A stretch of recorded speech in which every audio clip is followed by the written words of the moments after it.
வாய் பேசும் வாசன கிளியோ ஊர் பேசும் ஓவிய சிலையோ அந்த வெண்ணில கொள்ளைய சுட்ட வடகரி நீதானே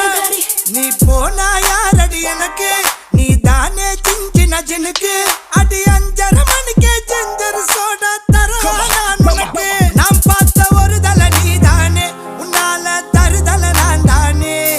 அட நெருப்புல விழுந்த ரசம் அரிசி புழுவ நானேனே மங்காத்தா ராணிய பார்த்தேனே கைமாத்தா காதல கேட்டேனே இந்த கோமல வள்ளி அண்ண தொட்ட குளிக்கவே மாட்டேனே அத்தங்கர ஓரத்தில் நின்னாலே குயிலு குப்பம் குருவிய போல அக்கம் பக்கம் யாருக்கும் தெரியாம லுக்கு விட்ட பக்குன்னு மேல